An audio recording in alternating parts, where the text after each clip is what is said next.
ग्रामीण भागात श्रद्धा, अंधश्रद्धा आणि देवाधर्माच्या नावावर लोकांची दिशाभूल कशी केली जाते याचे धक्कादायक उदाहरण समोर आले आहे.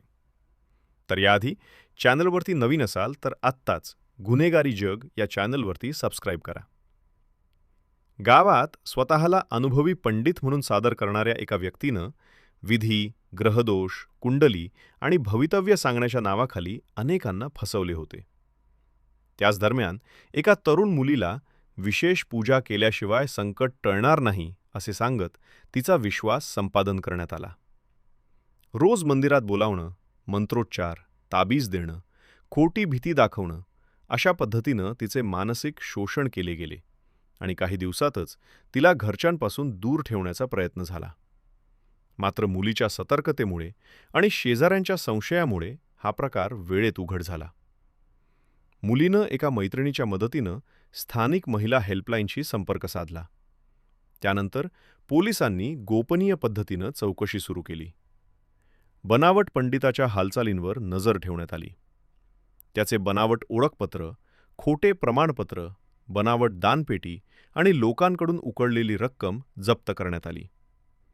चौकशीत समोर आले की आरोपीनं यापूर्वीही वेगवेगळ्या गावात पंडिताचा वेश धारण करून लोकांची फसवणूक केली होती.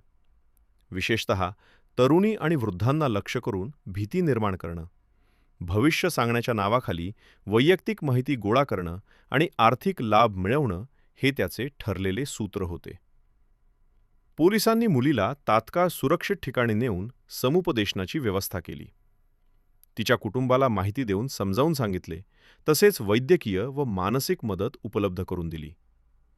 दरम्यान आरोपीविरोधात फसवणूक, बनावट ओळख वापरणं आणि लोकांची दिशाभूल केल्याप्रकरणी गुन्हा नोंदवून त्याला अटक करण्यात आली.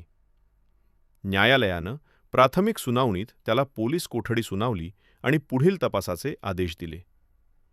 या घटनेनंतर गावात जनजागृती मोहीम राबवण्यात आली. खऱ्या धार्मिक परंपरा आणि अंधश्रद्धा यातील फरक समजावून सांगण्यात आला. कुणीही अशा दाव्यांवर आंधळा विश्वास ठेवू नये. संशयास्पद प्रकार आढळल्यास त्वरित पोलिसांना कळवावे असे आवाहन करण्यात आले. प्रशासनानं मंदिर आणि धार्मिक स्थळांवर माहिती फलक लावून अधिकृत पुजारी पंडितांची नोंदणी तपासण्याचे निर्देश दिले. तर सामाजिक संस्थांनी महिलांसाठी हेल्पलाईन क्रमांक, कायदेशीर मदत आणि समुपदेशन शिबिरे आयोजित केली. या संपूर्ण प्रकरणातून एक स्पष्ट संदेश मिळतो की सतर्कता, संवाद आणि वेळेवर मदत घेतल्यास कोणतीही फसवणूक उघडकीस येऊ शकते आणि श्रद्धेच्या नावावर चालणारे गैरप्रकार रोखता येतात. धन्यवाद.